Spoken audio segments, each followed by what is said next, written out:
I am MFJdesigns, and today I'm going to be doing a tutorial on how to have really nice text and good materials in Cinema 4D. So first get your text and name it whatever you want. I'm going to name mine MFJdesigns, no actually just MFJ, and set it as the font I would like. So once you've done this, you've got your font, and this is the font I used in my logo.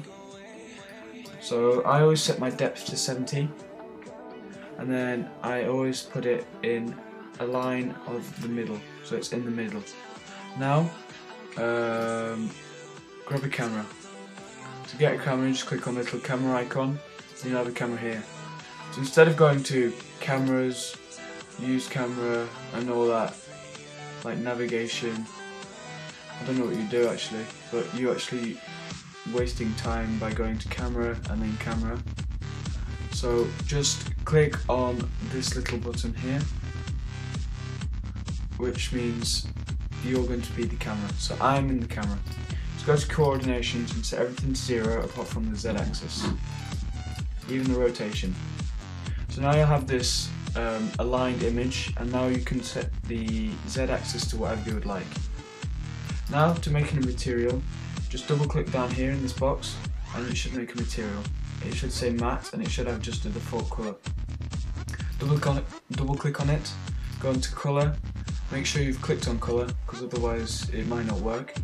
And now click on this bar here and you're going to grab a texture. You can get textures from stock image sites, Google and JFX packs. So I'm going to go and get this material, and it's my favourite material at the moment. Always click no and go to diffusion, check it on, and now click on the little arrow, bitmaps, and choose the same texture as you chose just then. Now go to bump, check it on, and do the same thing, but bump it up to 70 or something like that. Depends on the texture you're using. For this I always use 70. Now right click on this material here. You can make it huge, you can make it good quality, but I'm just going to make it medium or large, but that doesn't really matter. What we're going to choose now is we're going to choose Object Soft Shadow. This makes a nice material and it gives it a really nice shadow. Now drop this onto your text and you should see that it gives this really horrible look. Oops, sorry, I've got my settings on. I'm going to put it back to normal. And now, yeah, I'm going to put it back to normal. So this is what it gives. It's not nice.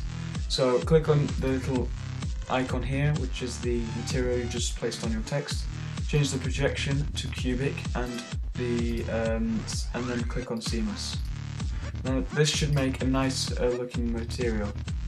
Now what you're going to do is you're going to use your render settings, which is extremely important. So go to anti-aliasing and change it from geometry to best, and change it from 1 to 2 by 2 and from 4 by 4 to 2 by 2. Now go to Effect, Ambient Occlusion, Effect, Global Illumination, and you should have these. Go into Global Illumination and change it from IR Still Image to IR QMC Still Image. Now this will give your text a really nice effect, but if you render you can't see it because there's no light in the room. So you can either make an overhead softbox like I've done, or you can buy one from Grayscale Gorilla like I've done here as well. So get your overhead softbox or whatever, and I'll do a tutorial on softbox soon.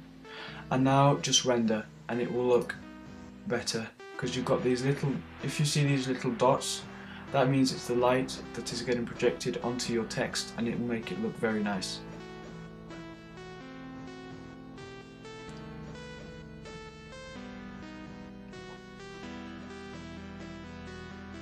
So as you can see, we've got extremely nice text here, and it looks real. We can do a lot of other things with this, but this is an extremely simple material tutorial today. We'll be doing another one soon. Next tutorial will be on softbox and overhead softboxes. Please rate, comment and subscribe, and I hope you have a nice day.